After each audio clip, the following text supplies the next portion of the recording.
করি সবাই ভালো আছো। সবাইকে লুমিট্রিক স্টাডি পয়েন্ট থেকে স্বাগত। আজকে আমরা আলোচনা করব নবম দশম শ্রেণীর সবচেয়ে গুরুত্বপূর্ণ অধ্যায় set of function. Set of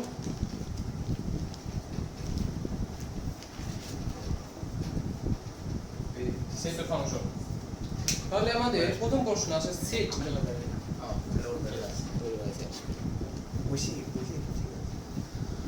set কি? সেট হলো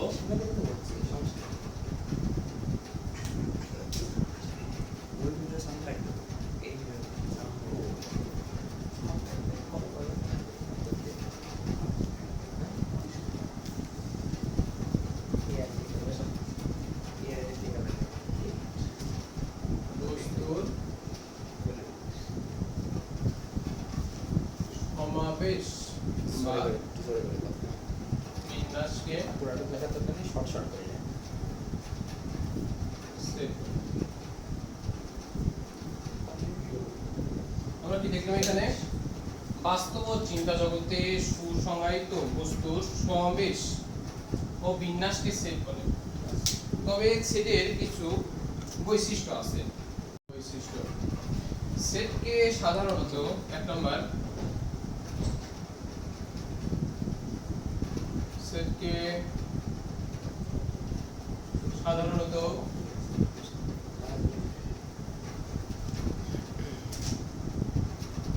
ইংরেজি বড় অক্ষর এ বি সি দ্বারা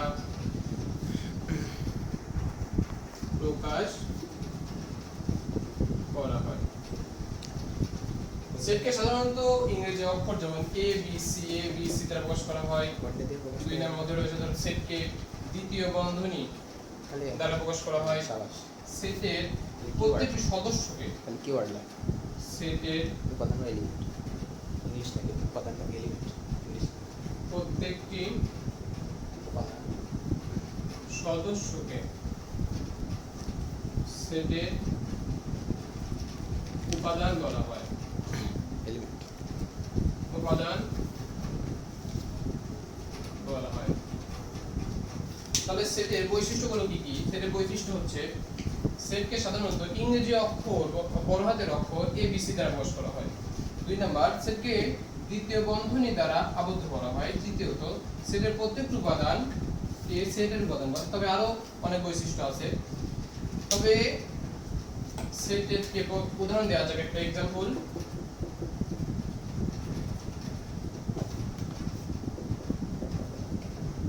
আমরা কি বলছিলাম?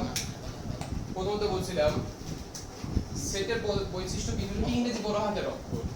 ইংরেজি বড় হাতের অক্ষর পাইছে, এটা বড় হাতের অক্ষর।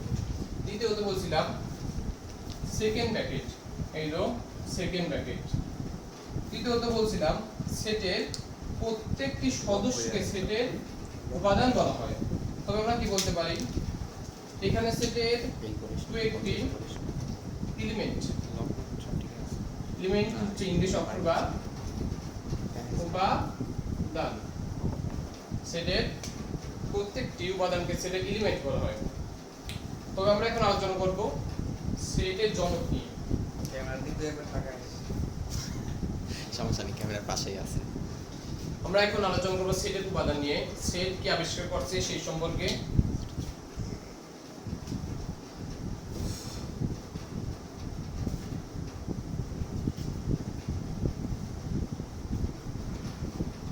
সেটের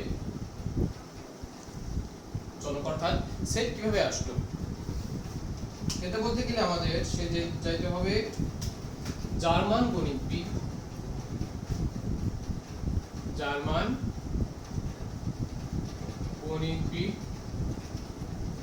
জর্জ ক্যান্টর। তিনি প্রথম সেট আবিষ্কার করেন। অর্থাৎ তিনি আমাদের মাঝে প্রথমে সেট নিয়ে আসেন। এবং তারই ধারাবাহিকতায় আমরা সেট সম্পর্কে জানতে পারি। তো তাকে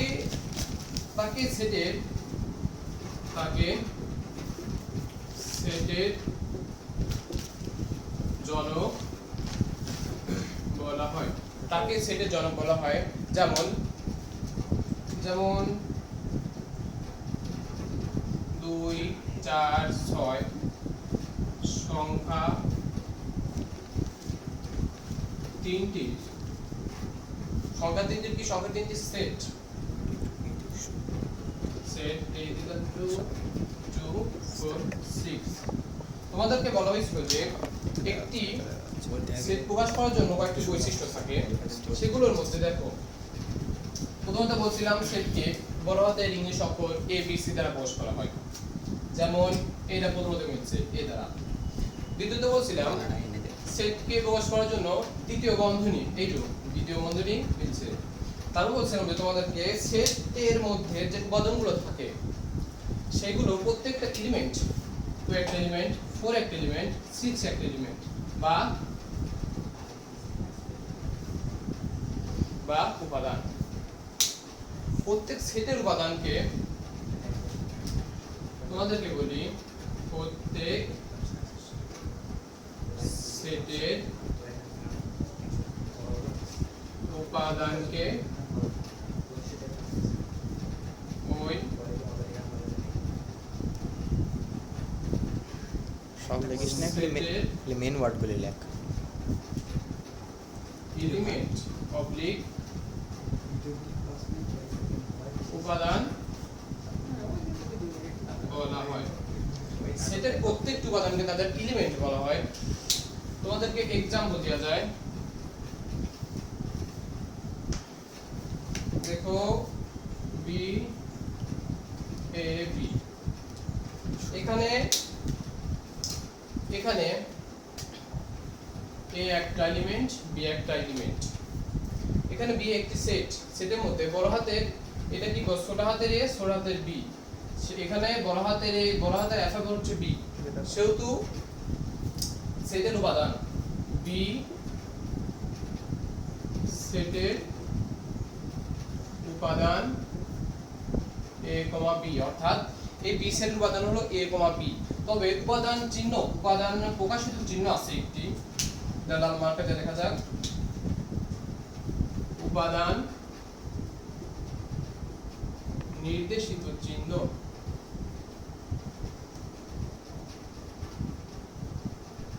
এটা দ্বারা আমাদের উপাদানটাকে প্রকাশ করা হয়।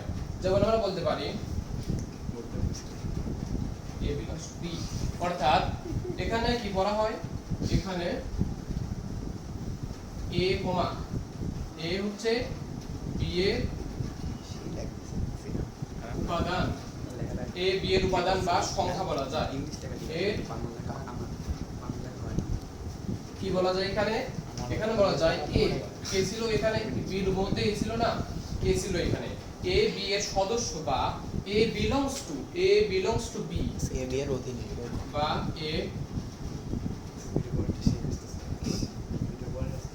A belongs to B। এখানে কি বোঝানো হলো, এখানে বলা হলো A belongs to B, অর্থাৎ A হচ্ছে A B এর উপাদান। আমি কি দিছিলাম এখানে A একটি সেট দিছিলাম যেখানে সদস্য বা উপাদান সংখ্যা কয়টা, দুইটা, এর মধ্যে A একটি B একটি। এখানে কি বলা হলো, সেটের উপাদান নির্দেশিত চিহ্ন হলো এটা। এখানে A হচ্ছে B এর উপাদান। আরেকটা উদাহরণ দেওয়া যাক, এখানে B হয় নাই, কাছাকাছি রাখ, হ্যাঁ, এখানে B to B, এখানে কি, এখানে B, এর সংখ্যা, অর্থাৎ B হচ্ছে A এর সংখ্যা। এখানে কি লেখা যায়, B belongs to B, অর্থাৎ এই এও যেরকম B এর সদস্য, এই B ও সেরকম A এর সদস্য। আজকে ক্লাস এই পর্যন্তই, ওকে।